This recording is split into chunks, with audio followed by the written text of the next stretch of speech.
a foreign minister of the Kingdom of Norway in a decade. The last having been in 2016, when I was finance minister, I wasn't foreign minister. So I've changed the portfolio to receive you today in Pakistan. Bearing in mind that, we have existing goodwill on both sides, I look forward to more frequent exchanges between our two friendly countries in the months and years to come. Ladies and gentlemen, our discussions today were warm, constructive, and wide-ranging. We took stock of the existing Pakistan-Norway bilateral relations and agreed to undertake steps to enhance our relations as well as cooperation in all other areas of mutual interest, including trade and investment, education, defense, climate change, IT, and maritime affairs. Pakistan greatly values its relations with Norway and looks forward to further strengthening these ties in the days and weeks and months to come. It is a matter of great privilege and satisfaction that the bilateral political consultations between our two countries have become a regular feature. We are looking forward to hosting the next round of BPC in Islamabad later this year in the winter. Both sides agreed that our bilateral trade is below the potential of both economies and need to be enhanced through effective measures. Pakistan offers enormous investment opportunities to Norwegian companies, and it is heartening to see many leading Norwegian companies investing in Pakistan. A renowned Norwegian company, Yara International, is establishing a joint venture in plant nutrition with Fauji Fertilizer Company in Pakistan. Ladies and gentlemen, Excellencies, I hope this initiative will be a trailblazer for many more future projects between our two great countries. Our technology partnership with Norway is a success story.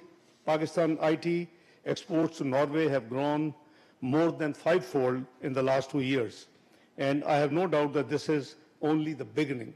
We also agreed on the expeditious finalization of various agreements and MOUs under process between our two countries and are in progress with different ministries in our respective countries. Pakistan share a convergence of perspectives on climate change. It was a very good discussion. It is heartening to note that Pakistan and Norway signed the MOU under Article 6 of the Paris Agreement on 1st of April this year. We also discussed cooperation in maritime affairs. I briefed my friend that Pakistan is one of the world's largest ship recycling facilities, and our strategic location makes it the most competitive and nearest recycling destination in this maritime region for ships coming from Norway. We are grateful to Norway's maritime authorities for their support in building capacity and providing technical training for Pakistan's shipbreaking industry, in line with the Hong Kong Convention. Ladies and gentlemen, both Pakistan and Norway agreed to enhance people-to-people contacts, which can become defining for our relations and serve as social and cultural bridges between the two countries. We also noted that Pakistan-Norway parliamentarian friendship groups have been established in the Senate and the National Assembly of Pakistan to promote cooperation between the two countries' parliamentary bodies. Labor mobility was also a key area that we discussed. We agreed to continue work on legal pathways for Pakistan's skilled manpower, stressing the need to combat human smuggling and illegal migration. Both sides agreed that by providing safe, orderly, and regular migration channels, we not only protect migrants' rights and lives, but also dismantle the illegal model of smuggling human rights networks. Both Pakistan and Norway share a commitment to multilateralism, the principles of the United Nations Charter, respect for sovereignty and territorial integrity, and the peaceful settlement of disputes.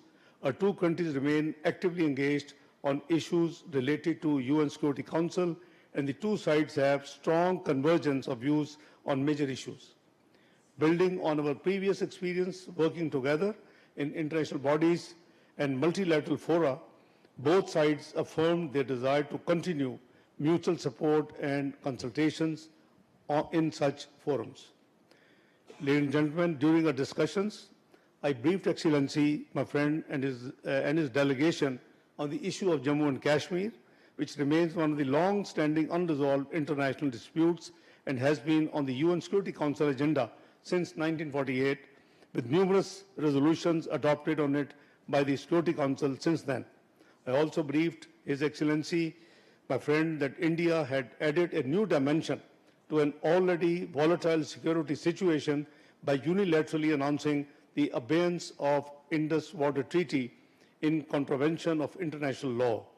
We reiterate that India must end the weaponization of water and uphold its treaty obligations under the international legal obligations.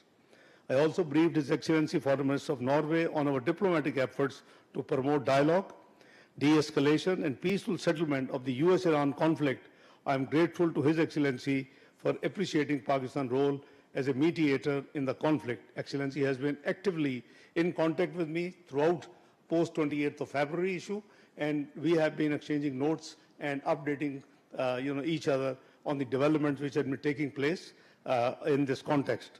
I also shared, and we also discussed, broadly the latest trilateral agreement between Turkey, Saudi Arabia, and Pakistan, the Mecca Joint Defense Agreement 2026. We had great discussion, and it happens all the three countries enjoy the best of relations with Norway, and His Excellency has been interacting with our common colleagues, the foreign ministers of all these countries.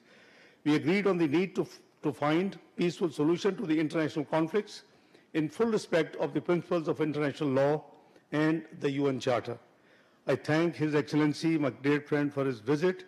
I am confident that this visit will open a new chapter in Pakistan-Norway relations and will contribute to greater cooperation and mutual prosperity for the people of both countries in the years ahead. I thank you, Excellency. Over to you. Your Excellency, Deputy Prime Minister, Foreign Minister Mohammad Ishaq Dar, dear friends, I'm really happy and honored to be here. It's correct that it's 10 years ago since the last foreign minister's visit, so it was about time. And I promised you many months ago that I would come, and today I live up to my promise, and I was looking very much forward to this visit, which is short but very effective.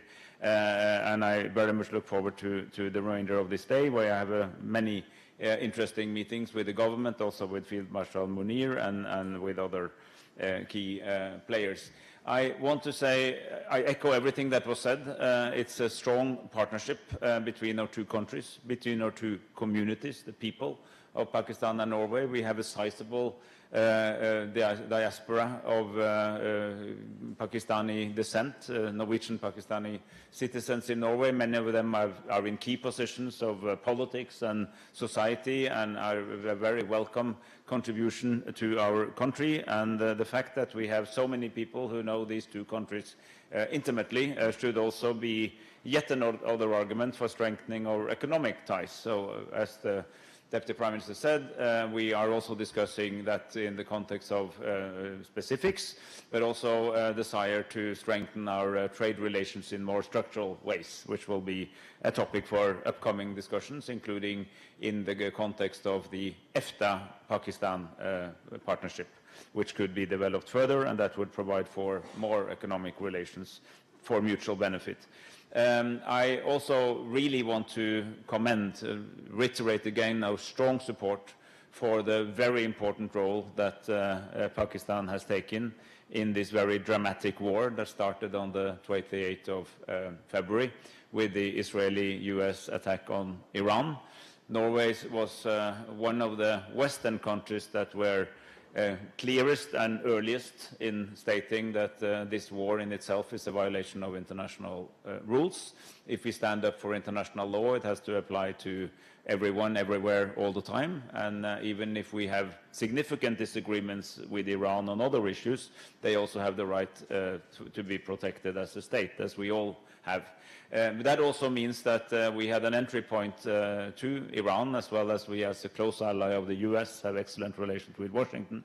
And knowing this field of peace, mediation, facilitation, I know how hard it is. I know what a massive task you're taking on when you offered Islamabad, not only as the venue but also as the facilitator of these talks. And I think that what you personally, Mohammed Ishaq Dar, but also your Prime Minister, the Field Marshal, what you have been doing is really a service to the world, and hence also to us. This matters to us as a citizen of the world. It matters also to us as a large shipping nation, because one, as you mentioned it yourself, we share an interest in open sea lanes, in the ability to trade in the high seas, and to respect the very important the Constitution of the Oceans, which is the UNCLOS, the UN Convention of the Law of the Seas. And whatever emerges from this tragic and unnecessary war in the Gulf, we need to protect the principle of free passage. And I'm so happy that we see completely eye to eye on what has to be this. And I would like this opportunity again to send a message to anyone involved out there in that conflict, that this issue of free passage and an open strait is not an issue for the warring parties alone. It's a global issue that we have a shared interest in promoting. I was happy to have this opportunity to discuss other regional issues, ranging from Jammu Kashmir to Afghanistan, and of course the challenging relationship with that country, and also with activities stemming out of Afghanistan, a country we also know well and where we are also active. I was glad to learn more about this new trilateral defense cooperation. As you kindly mentioned, these are three countries with whom Norway have very good and close relations. Saudi Arabia is the country with whom we established the two-year-old global alliance to promote the two-state solution in Palestine. Norway has always had a strong dedication to making sure that the promise of what once was the Oslo Agreement one day is fulfilled, that we have a free, sovereign and independent Palestinian state living in peace with its neighbor Israel and all other neighbors. And we keep working on that, and I'm again very happy that this is also an issue where Pakistan and Norway totally agrees and cooperate. And likewise, I mentioned Saudi Arabia, also Turkey is a country that Norway works with closely. So we thought this was a very interesting development, and I was happy to have the opportunity to learn more about it. And then finally, I was very, in my relatively recent past, I was also Minister of Climate and Environment, and for that reason I followed these negotiations very closely. I've seen the extreme effects on Pakistan of floods and other expressions of climate change, and I'm happy to have a foreign minister colleague that is so dedicated to that case. And we agreed that while of course we have specialized ministries for this, it's also a foreign policy issue. And if you need one additional argument for stopping wars, apart from relieving suffering and ending economic harm, it is that mankind should collectively try to focus on the real issues that requires real cooperative action, that includes combating nature loss, climate change, promoting global health and fighting poverty. So these are all issues on our agenda, and thank you very much for hosting me in such a splendid way. वज़ीर आज़म इशाक़ डार Norway के वज़ीर ख़ारजा aspen birth की मुश्तरका news conference कहा गया कि Norway के वज़ीर ख़ारजा के एक दौरा जो है वो दिहाई बात, ये दौरा है, अहम दौरा है, दोनों ममालिक के ताल्लुकात के लिए अहम पेशरफ इसको करार दिया जा रहा है। दोनों ममालिक के दरमियान तिजारत के शोबे में इजाफा होगा। पाकिस्तान नॉर्वे के दरमियान अवामी सतह पर रवाबित बढ़ाने पर इत्तफाक कर लिया गया है। इशाक़ डार की जानिब से कहा गया, जबकि मुज़ाकरात के दौरान बहरी उमूर पर भी तफसीली तबादला ख्याल किया गया है।